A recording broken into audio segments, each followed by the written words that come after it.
আইনস্টাইনের যিনি ড্রাইভার ছিলেন তিনি একদিন আইনস্টাইনকে বললেন, আপনি প্রতিদিন সভায় যে ভাষণ দেন সেইগুলো শুনে শুনে আমার মুখস্থ হয়ে গেছে।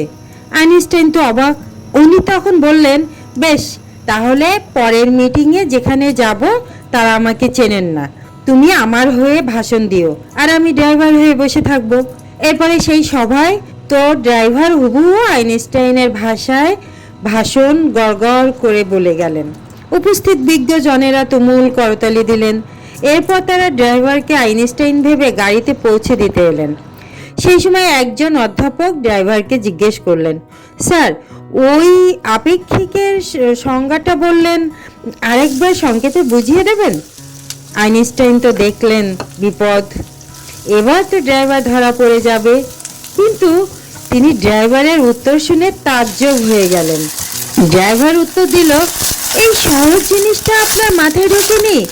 আমার ড্রাইভারকে জিজ্ঞাসা করুন, উনি বুঝিয়ে দেবে। জ্ঞানী ব্যক্তিদের সাথে চলাফেরা করলে আপনিও জ্ঞানী হবেন। আপনি যেমন মানুষের সাথে ঘুরবেন তেমনই হবেন। সেই জন্যই তো কথায় আছে, সৎসঙ্গে স্বর্গবাস, অসৎ সঙ্গে সর্বনাশ। এই গল্পটা আসলে সবারই জানা গল্প, নতুন করে বললাম তার কারণ একটাই, একজন মানুষের সঙ্গ কেমন হবে সেটা তার চরিত্র গঠনে খুবই ইম্পর্টেন্ট ভূমিকা রাখে।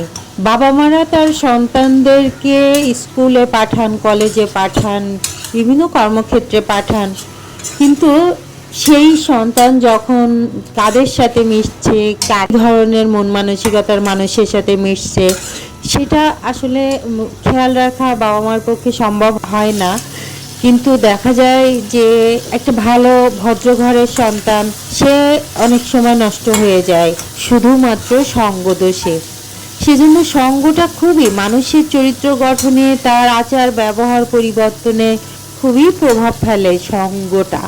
এই জন্য সঙ্গ একটা মানুষের খুবই জরুরি একটা বিষয়। সে যে বয়সেরই হোক না কেন, সে ছোট বয়সের হোক, বড় বয়সের হোক, এমনকি বৃদ্ধ বয়সে হোক, সে কার সাথে মিশছে, তার আচরণ, তার ব্যবহার, তার সব কিছু কার দ্বারা প্রভাবিত হচ্ছে, তার নিজস্বতায় বাধা বিঘ্ন হচ্ছে কিনা সেই দিকে খেয়াল রাখা উচিত সবার।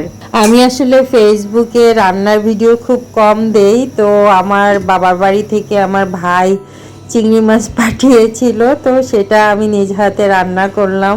তো ভাবলাম রান্না করতে করতে একটু গল্প করি। আর হ্যাঁ, রান্নাটা কেমন হলো আর গল্পটা কেমন লাগলো কমেন্ট করে জানাবেন। আর ওকে, ভালো থাকবেন, টাটা।